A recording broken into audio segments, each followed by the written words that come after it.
je suis Clairelle Lestage, directrice de l'atelier Canopée de Dijon, département de la Côte d'Or, et également en charge de la coordination territoriale du numérique éducatif pour les académies de Besançon et de Dijon pour le réseau Canopée. J'ai proposé dans le cadre de ces rencontres du numérique un atelier sur la programmation débranchée pour le premier degré parce qu'en fait, il est très simple de mettre en œuvre des actions de programmation dans le premier degré, même quand on n'a pas de moyens. Alors, je vous ai trouvé une petite définition de la programmation débranchée. Ne vous inquiétez pas, c'est la seule diapositive avec beaucoup de texte à lire. Elle est proposée par l'IREM de Poitiers en juin 2017. Donc, l'informatique débranchée, qu'on peut également appeler l'informatique sans ordinateur ou les sciences manuelles du numérique, c'est une approche qui consiste à appréhender certains éléments de la science informatique par l'utilisation d'objets concrets et complètement déconnectés, comme les bâtonnets, les allumettes, les cartes, les jetons, les ficelles, les perles, etc. Pour illustrer cette définition, je vous ai trouvé deux illustrations de colliers de perles qui font déjà appel à des algorithmes. Alors, la programmation débranchée, en fait, nous en faisons déjà tous quelque part au quotidien. Par exemple, quand on s'habille. Hein, quand je m'habille, je suis un protocole. Oups. Pardon, j'essaye de suivre en même temps le chat. Donc, quand je m'habille, je suis un protocole. Autrement, je me retrouve comme Superman avec le caleçon par-dessus le pantalon et ça ne va pas. Hein, donc, j'ai une série d'étapes à assurer pour arriver à l'image je suis habillée avec le blouson que je zippe une fois que je l'ai enfilé et pas avant. Une deuxième illustration dans votre cuisine, hein, quand vous faites la vaisselle, si vous commencez par rincer puis qu'après vous mettez le liquide vaisselle, ça ne va pas. Donc on a un protocole, une suite d'étapes à réaliser pour arriver à bon port. Même chose pour les recettes. Si on fait dans le désordre, eh ben ça n'est pas bon. Et enfin, quelque chose peut-être d'un peu moins joyeux, mais bien plus important, la consigne incendie. La consigne incendie vous permet de réaliser correctement et dans le bon sens les bonnes actions en cas d'incendie. Je vais tenter d'allumer ma caméra, je ne savais pas que je pouvais le faire. Voilà, comme ça vous me voyez.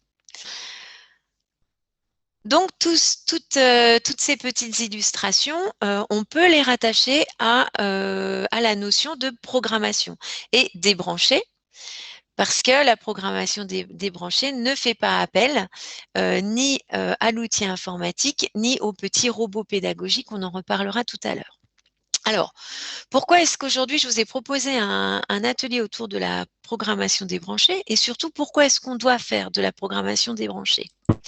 Bien déjà parce que c'est entré officiellement dans les programmes depuis la rentrée de septembre 2016 et on en parle dès la grande section de maternelle hein, et jusqu'au lycée sans aucun problème, voire même en post-bac. Ensuite, la programmation débranchée, on le verra tout à l'heure, c'est aussi un bon moyen de commencer à réfléchir autour de qu'est-ce que la programmation avant de passer à une programmation qu'on va appeler branchée, c'est-à-dire sur tablette, ordinateur ou via des robots pédagogiques. Et puis enfin, et c'est vraiment l'idée de ce petit atelier, c'est vous montrer que même sans du tout avoir de moyens, on peut trouver des actions à mettre en œuvre très facilement autour de la programmation débranchée, juste avec des craies et une cour, par exemple. Vous allez voir qu'on peut mettre en œuvre pas mal d'activités. Si vous avez des questions, des remarques, vous n'hésitez pas à interagir dans le chat. Maintenant qu'il est ouvert devant les yeux, je pourrais m'y référer. Alors, je vais vous proposer maintenant bienvenue à Fabrice. Je vais vous proposer maintenant trois activités que j'ai repérées, activités débranchées, qui correspondent au cycle 1 plutôt cycle 2 pour la deuxième, plutôt cycle 3 pour la troisième, et vous allez voir que chacune de ces activités, on va pouvoir les rendre plus ou moins simples ou complexes et donc les proposer. Par exemple, celle-ci, en la complexifiant, on peut tout à fait la proposer dans le cycle 2. Donc là, je vais vous en parler pour le cycle 1 et puis après, on pourra l'aménager, réfléchir ensemble à comment on va pouvoir l'utiliser pour le cycle 2.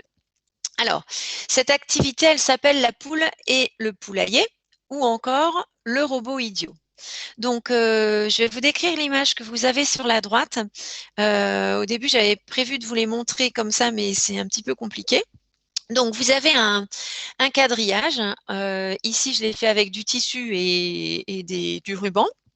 Mais on peut tout à fait l'imaginer le faire sur une grande feuille de carton, pourquoi pas directement sur le sol.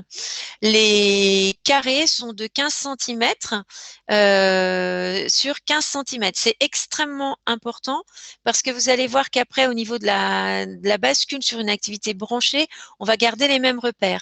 Alors, Julie nous dit, ma collègue de mater a scotché de maternelle, donc a scotché un quadrillage au sol.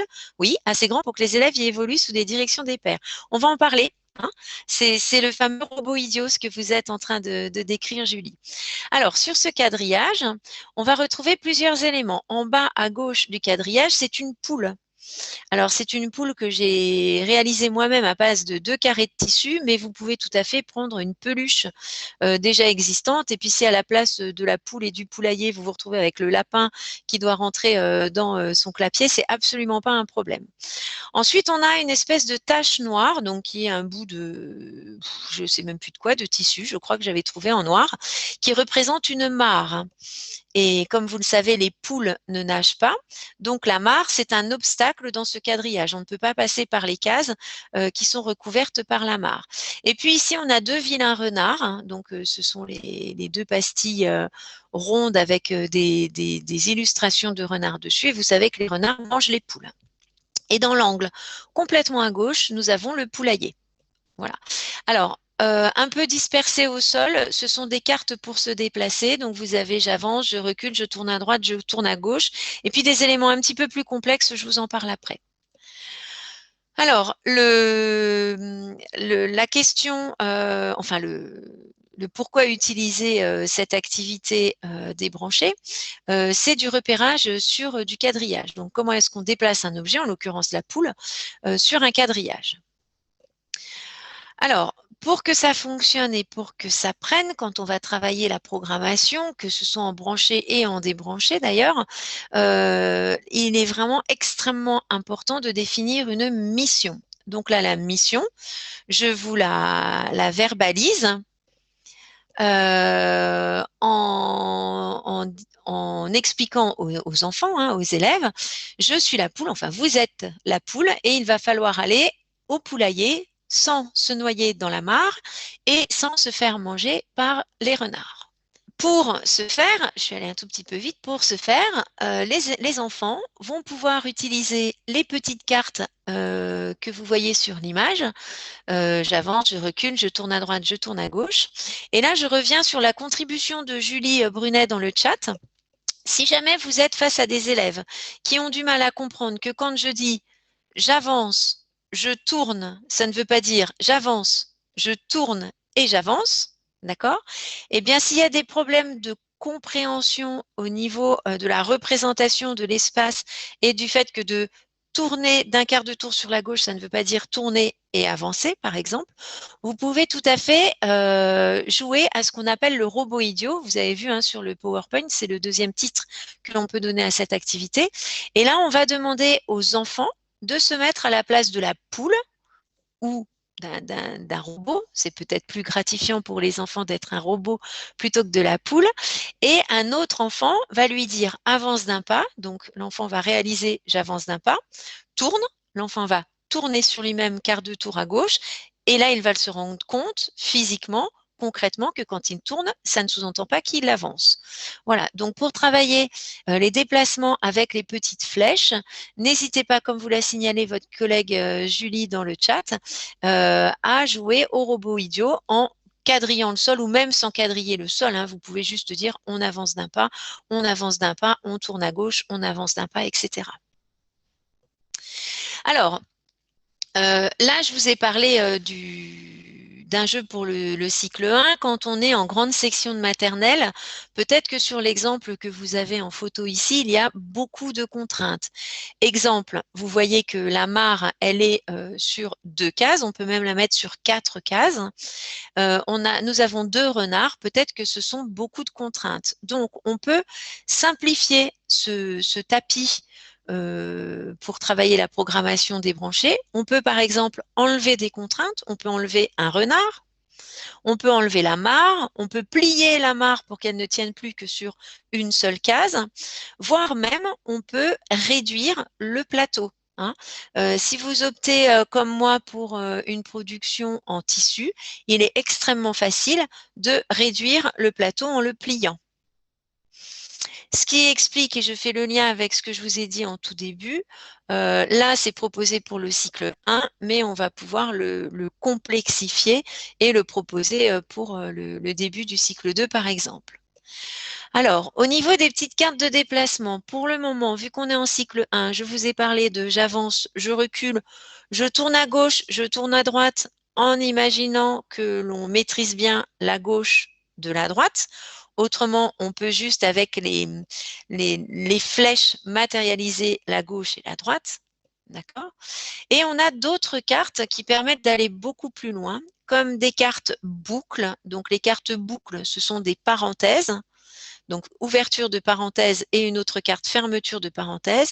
Et dans cette boucle, on va pouvoir multiplier X fois la même action. Par exemple, là, si je prends mon dessin, je suis la poule, je vais monter dans l'angle en haut à droite, tourner à gauche et ensuite aller au poulailler en faisant des tout droits. Donc, si j'utilise mes cartes, je fais j'avance, j'avance, j'avance, j'avance, je tourne à gauche, j'avance, j'avance, j'avance et je suis dans mon poulailler. Bon, j'avance, j'avance, j'avance, j'avance. Quand je suis à partir du cycle 2 et que je maîtrise la notion de multiplication, je peux ouvrir une boucle, mettre la flèche avance fois 1, 2, 3, fois 4 et je ferme la boucle. Voilà, donc tout ça, c'est dans les petites cartes qui sont proposées dans cette petite activité. Et évidemment, vous pouvez fabriquer vos propres cartes. Tout ce dont je vais vous parler pendant cet atelier, vous pourrez y avoir accès. Je vous donnerai après l'adresse d'un site où tout est en téléchargement, tous les contenus et d'autres, parce qu'en 45 minutes, on n'a évidemment pas le temps de tout voir. Alors, la notion de défi d'aller à l'essentiel, ça c'est valable pour toutes les activités et en programmation branchée et en programmation débranchée. Quand on travaille sur les consignes ou bien sur les missions, là je vous ai parlé de la boucle, l'objectif c'est d'avoir le moins de cartes possible pour cette activité, d'où l'importance de l'usage des boucles quand on a des élèves qui ont le niveau pour comprendre la notion de boucle et de multiplication. Hein. En programmation, que ce soit branché ou débranché, on essaye d'aller à l'essentiel au plus court. Alors, pour cette activité particulière, je vous ai fait une petite sélection, mais vraiment, je vous invite à compléter dans le chat si vous avez d'autres idées. Hein, vous allez voir, la seule limite, ça va être votre imagination. On peut travailler beaucoup de choses. On peut travailler les arts plastiques, par exemple, en fabriquant son propre quadrillage avec des thématiques à choisir. Hein, par exemple, sur le cycle de l'eau, par exemple, sur des animaux, enfin, sur ce que vous voulez. Là, je vous ai mis quelques exemples. Donc là, on peut travailler dans la première illustration à côté du titre les formes et les couleurs.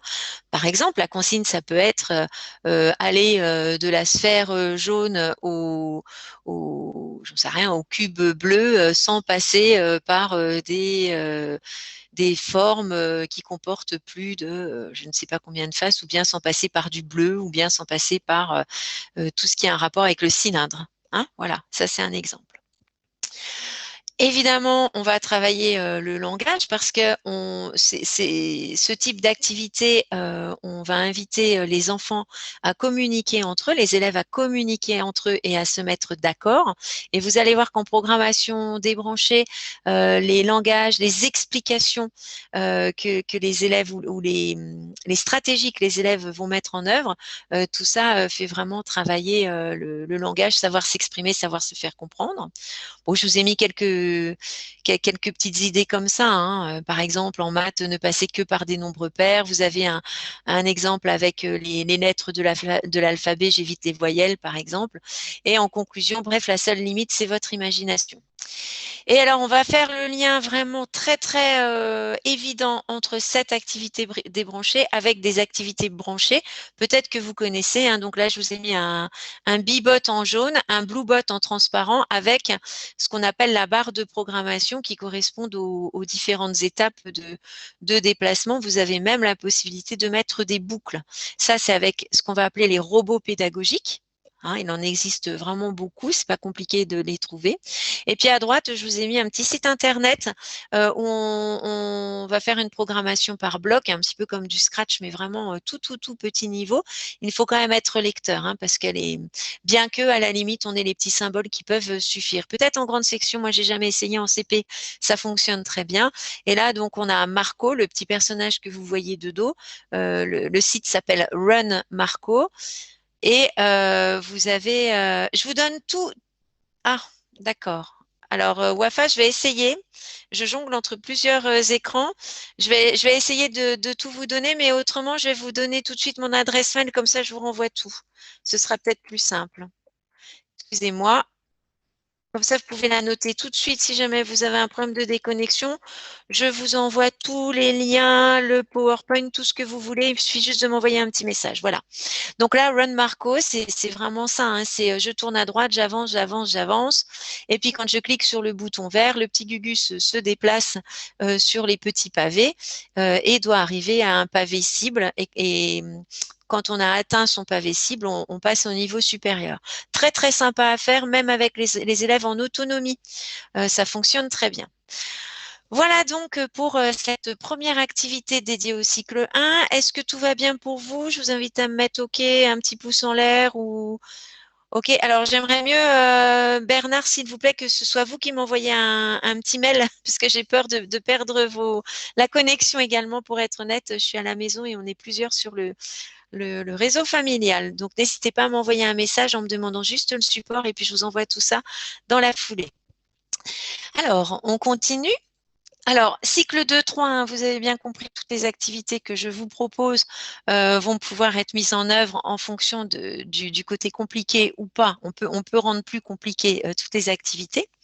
Cette activité s'appelle donner et exécuter des ordres. Alors, je vous avais demandé pour les premiers arrivés de préparer un cahier avec un crayon ou une feuille de papier avec un crayon. Et je vais vous, pardon, je vais tout de suite eh bien, vous faire travailler un petit peu. Je vais essayer de vous faire dessiner quelque chose, à tous la même chose. Et pour cela, je vais devoir choisir mes mots et essayer d'être très très clair dans mes explications parce que je ne peux pas vous répéter 2 fois l'explication. OK? Alors, je commence, ça va durer peut-être 1 minute 30. Donc, essayez de répondre au mieux à mes consignes. Vous allez dessiner dans votre cahier ou sur votre feuille un grand rectangle. Vous allez ensuite couper en deux ce rectangle verticalement. Vous vous trouvez donc avec une colonne à droite, une colonne à gauche. Sur la colonne de gauche, dans cette colonne de gauche, vous allez la couper en deux horizontalement. Pardon. Vous allez couper en deux la colonne de droite horizontalement. Vous êtes dans le carré en haut à droite de votre rectangle initial. Vous allez couper verticalement ce carré en deux. Vous allez vous mettre dans la partie droite de ce carré et vous allez couper cette partie en deux horizontalement. Vous repérez le carré le plus en haut à droite de votre rectangle initial. Vous allez le couper en deux verticalement et la partie droite de ce carré que vous venez de couper en deux, enfin rectangle que vous venez de couper en deux, vous allez le recouper en deux horizontalement. Voilà, alors normalement, je n'ai pas été claire, hein, je m'en suis rendu compte en vous expliquant, pourtant je m'étais un petit peu entraînée pour être honnête.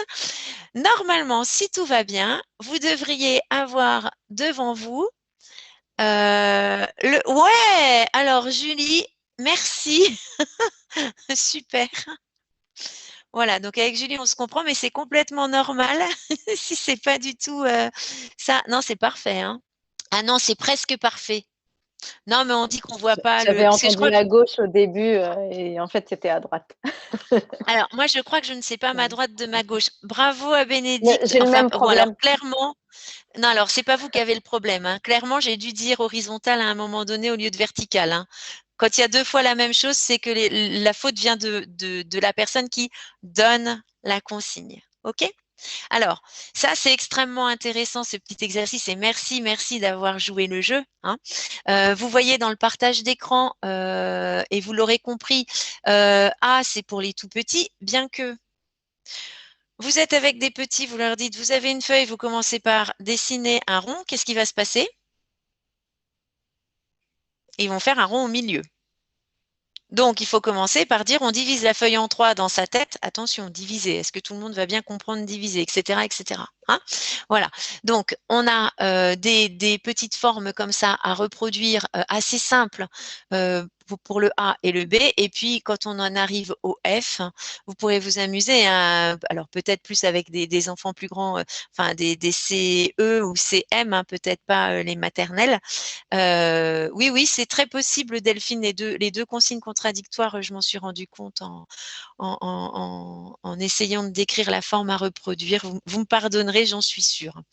Voilà, donc là, on est vraiment dans des notions de programmation débranchée, c'est-à-dire qu'on se retrouve un petit peu comme pour les recettes de cuisine ou pour le fait de faire la vaisselle, il faut aller dans l'ordre, hein. Donc, il faut bien réfléchir à l'ordre des consignes données et que la personne en face a à exécuter.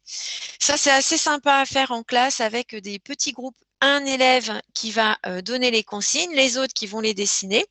En général, on essaye de les isoler pour qu'il n'y ait pas copiage. Et puis surtout, l'élève qui donne les consignes quand il se rend compte que les collègues, enfin les camarades sont complètement perdus, ben, on ne doit pas s'arrêter, on doit quand même continuer. Voilà. Et puis, pour les plus grands, donc pas avant le CM, hein, s'il vous plaît, on a une autre activité et j'en profite pour remercier Anne qui donne des références au niveau des ordres spatiaux. Merci à vous. Je vais essayer de suivre le chat en même temps. Ou le dicté du bonhomme en maternelle. Ouais. Oui, oui, c'est vraiment ça. Pour les plus grands, on a le crépier psychorigide. Donc ça, c'est impossible à tester à distance. Je vous donne quand même la référence. Et puis, à la fin du diaporama, je répète pour ceux qui viennent de nous rejoindre, vous m'envoyez un mail. Vous aurez mes coordonnées en fin de mail ou vous l'avez dans le fil du chat. Je vous donnerai un lien où vous allez trouver une vidéo de ce crépier psychorigide. Donc, en fait, vous avez des crêpes, hein. Moi j'ai fait des cercles en bois, un côté peint, un côté non peint, donc confiture et pas de confiture. Et puis le crépier a ses crêpes qui sont toutes mélangées et il veut les réorganiser comme sur la photo. Sauf que pour ce faire, il n'a qu'une spatule qu'il peut glisser entre deux crêpes et retourner la pile de crêpes au-dessus de cette spatule. Et en fait, il y a vraiment un algorithme complexe à trouver où on va aborder des notions, des mots d'articulation qu'on retrouvera dans la programmation comme alors, si, sinon, etc. Mais ça, c'est au minimum CM, voire pour le collège.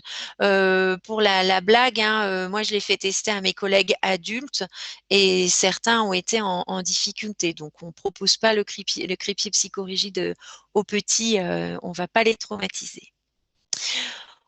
Voilà, donc ça, c'était l'activité numéro 2, cycle de 3. Et enfin, la troisième activité que je vous propose, elle s'appelle la couleur par les nombres.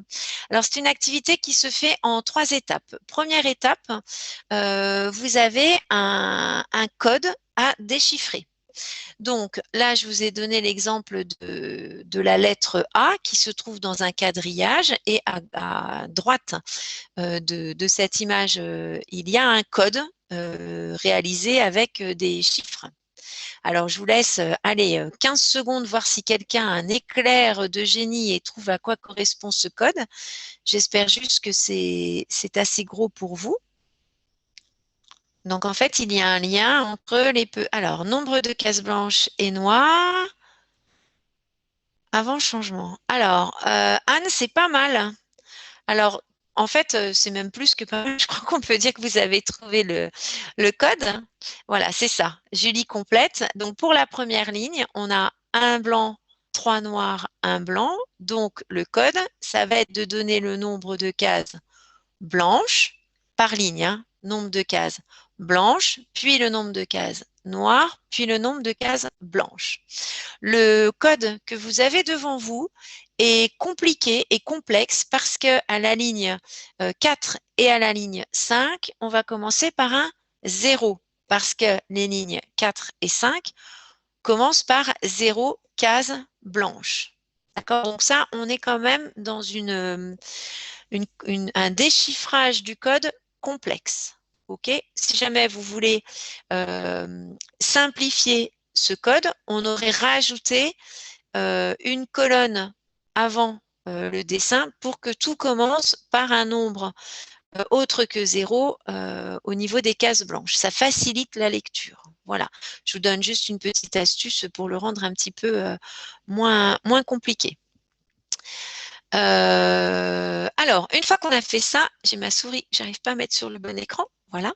Une fois que cette première étape de je déchiffre le code, et là, quand on est avec les élèves, on n'hésite pas à les mettre en binôme ou en petit groupe hein, pour trouver ce code, je vérifie par un exercice d'application que j'ai bien compris comment fonctionnait un code. Donc là, on a deux solutions. Enfin, déjà un petit exercice pour vérifier. Vous donnez, par exemple, cette grille vide avec le code dans la marge. Vous n'aurez pas le temps de le faire maintenant, mais je vous souffle. Si tout va bien, c'est une tasse à café. Donc, vous noircissez les cases qui correspondent au code que vous avez trouvé. Par exemple, première ligne, vous êtes sur 4 cases blanches, puis 11 cases noires. Deuxième ligne, 4 cases blanches, 9 noires, 2 blanches, une noire, etc., etc. Et on arrive à une case. Et enfin, la troisième étape, c'est de proposer ses propres images. Soit vous proposez la grille remplie et vous demandez aux camarades de générer le code qui correspond à cette grille, ou bien inversement, vous donnez, comme ce que vous avez là dans l'angle en bas à droite de l'écran, la grille vide avec un code et vous demandez à l'enfant, au binôme, à l'autre enfant du binôme, de trouver la forme. Et quand on passe sur une étape un petit peu plus réfléchie, vous allez pouvoir associer à vos codes dans la marge, pourquoi pas générer un nouveau code qui prend en charge des couleurs. Hein. Donc ça, c'est à vous de l'inventer. Vous pouvez l'inventer de manière collective, des nouveaux codes, et proposer des productions bicolores ou tricolores. Alors, à quoi est-ce qu'elle sert cette activité? Bon, bah, déjà, on va se repérer dans une grille, on va verbaliser un code, on va expliquer, on va se faire comprendre pour trouver ensemble le code. On va être obligé d'échanger, de communiquer et on va être obligé de coopérer. Peut-être que vous avez suivi hier la conférence de Monsieur Konak sur cette thématique. C'est un petit clin d'œil. Et puis, on peut travailler hein, tout ce qui est à notion, enfin tout le domaine artistique avec le pixel art, etc. Peut-être que vous avez déjà mis ça en œuvre, même avec des post-it ou avec des petits papiers de couleur. Après, on peut vraiment faire beaucoup de choses. Je regarde s'il y a des contributions dans le chat. Ouais, pixel art en SCM2, par exemple. Hein. Ça peut être une approche. Alors après, ce que vous avez fait en débranché comme ça, vous pourrez le réinvestir avec des logiciels. Alors, je n'en connais pas, mais ça doit exister, ce serait à creuser. Voilà, donc ça, c'était les trois activités que j'ai sélectionnées. Cette diapositive est vraiment importante et puis je voulais qu'on garde une dizaine de minutes pour un temps d'échange, donc c'est parfait. Je vais juste finir et puis après, peut-être que je vais vous partager le site Classe Robot. Je vais arrêter mon partage une fois que j'aurai fini et puis je vais vous partager un site internet dans lequel vous allez retrouver tout et bien plus les activités que je vous ai montrées aujourd'hui et donc d'autres. Donc, au niveau de la programmation débranchée, là, je vous ai proposé des activités qui ne coûtent pas. Hein. C'est facile d'avoir un petit nounours qui peut faire office de poule. On peut toujours tracer à la craie le quadrillage à l'extérieur. Et les feuilles et les crayons, je pense que vous avez ça sans aucun problème. Voilà. Si vous avez un tout petit peu de budget, on a également des jeux de plateau qui permettent de travailler la programmation débranchée. Donc, il en existe plusieurs, beaucoup. On trouve assez facilement des sélections hein, de jeux de plateau qui permettent de travailler la programmation débranchée. À savoir que dans le réseau Canopé, nous avons développé un jeu dont l'objectif, c'est vraiment de travailler la programmation débranchée à partir du CP. Il s'appelle Planète Code. C'est une information et je vous le présente aussi parce que ça a été développé, c'est un jeu qui a été développé par notre académie. Un autre jeu là que je vous ai mis en lien, enfin une autre activité, ça n'est pas un jeu, que je vous ai mis en lien vidéo. Et je vous montrerai où trouver les gabarits. C'est ce qu'on appelle le réseau de tri. Donc le réseau de tri, moi je l'ai fait un petit peu comme pour la poule et le poulailler, je l'ai fait en tissu. Mais une craie dans la cour, ça suffit largement. Donc en fait, vous avez pour ce modèle-là, qui est un modèle un peu complexe où il faut commencer en cycle au moins 2. Hein, avec 6 cases au début et puis 6 cases à l'arrivée avec des nœuds. Donc les nœuds, ce sont les ronds, les cercles sur lesquels se retrouvent les enfants quand ils vont se balader dans ce chemin. Et il en existe avec 3 cases de départ et 3 cases d'arrivée qu'on peut faire en grande section de maternelle en utilisant des codes couleurs. Les flèches pour aller à gauche, on les met en vert et puis pour aller à droite, on les met en rouge par exemple. Hein. On n'est même pas obligé de savoir sa droite de sa gauche pour faire le réseau de tri. Alors le réseau de tri, c'est vraiment je me transforme en pensée informatique, en ordinateur. Par exemple, les 6 personnes sont au début dans les 6 cases du début et ils ont des nombres. Pas du tout dans l'ordre de rangement du plus petit au plus grand. Ils sont donnés de manière aléatoire et on va respecter une consigne informatique, donc une consigne, un protocole informatique que je vais vous dire à l'oral. C'est je suis sur une case, je suis le chemin jusqu'à ce que j'arrive sur un rond, quelqu'un me rejoint sur ce rond, si, et là on rentre dans le langage informatique, si mon chiffre est le plus grand, alors je prends la voie de droite, si mon chiffre, ou sinon, je prends la voie de gauche. Et comme ça, les personnes vont se balader dans cet espace fait de réseaux, hein, donc de traits et puis de nœuds où les gens vont se rencontrer. Et au bout de quelques étapes, à chaque fois, à chaque rencontre sur un nœud, ils vont redire à voix haute le programme. Je rencontre quelqu'un. Si mon chiffre est plus grand que le sien, je vais à droite, sinon je vais à gauche. Et au bout d'un moment, ils vont arriver sur les 6 cases du bout du parcours, du bout du réseau de tri. Et là, si tout va bien, si le protocole a été respecté, les chiffres vont apparaître rangés du plus petit au plus grand. Ensuite, vous avez l'excellent livre, je ne sais pas si vous le connaissez, De la main à la pâte. Alors, je crois qu'il est téléchargeable gratuitement. Hein. Il est accessible en ligne, 1, 2, 3 codé. Donc, vous avez le tome 1, celui que vous avez en photo, d'ailleurs avec une espèce de réseau de tri en illustration qui est consacré au premier degré. Et puis, il y a 2-3 ans, le tome 2 est sorti pour le second degré, si ça vous intéresse. Et à l'intérieur de cet ouvrage, vous avez pas mal d'activités en débranché et quelques activités aussi en branché, pardon, dans cet ouvrage. Vous avez les deux. Ouais. Merci beaucoup à Julie. Alors, j'ai une assistante chat formidable. Merci beaucoup. Et puis donc, avant de passer au temps de questions-réponses, je vous donne juste mon mail, mais je l'ai mis dans le chat. Donc, on va passer assez vite. On va profiter du temps qui nous reste. Voilà. Je vais départager mon écran si j'arrive à le faire. Et je vous invite à commencer à poser vos questions pendant que je retrouve le site que je souhaite vous montrer. Donc là, en fait, vous êtes sur un site d'un dispositif que nous avons mis en place dans notre académie Bourgogne-Franche-Comté. Enfin, pardon, je recommence, que côté Bourgogne, en France. Donc, c'est un dispositif qui est tripartite Académie de Dijon, Réseau Canopé et, et la DSDEN et les 4 DSDEN de l'Académie. Et c'est un dispositif de prêt de PAC. Donc, vous avez un pack cycle 1, un pack cycle 2, un pack cycle 3. Je vous montre le pack cycle 1 parce que vous allez reconnaître, on a les fameuses Bluebot avec la barre de programmation. Je vous en ai parlé tout à l'heure quand j'ai fait le lien avec le robot idiot et la poule qui va rentrer dans son poulailler. Et dans les packs, vous avez un pack qui s'appelle matériel débranché, dans lequel vous allez retrouver certaines des activités. Voilà, là, vous avez par exemple le réseau de tri cousu. Alors, on a le droit à... Merci, c'est gentil. On a le droit de marcher dessus. C'est du tissu, ça passe en machine, on s'en fiche. Et puis, il y en a d'autres. Et puis, surtout, vous avez des propositions d'activités pédagogiques, des témoignages, les points forts, pourquoi utiliser du débranché ou pas, etc.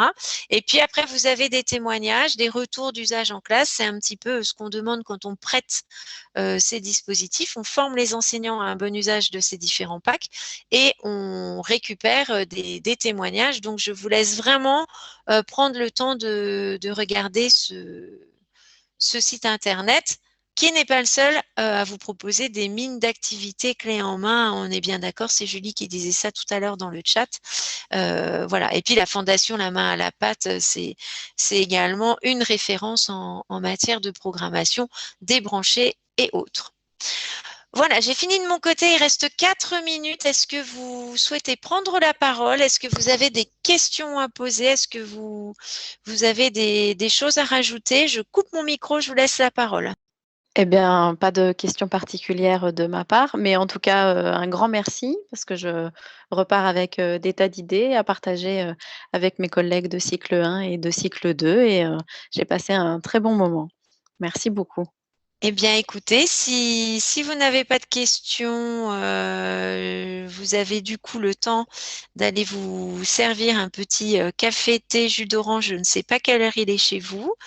Et je vous souhaite surtout une bonne fin de séminaire. Profitez et vous avez mon mail sur demande. Je vous envoie le support et les quelques références que je vous ai données.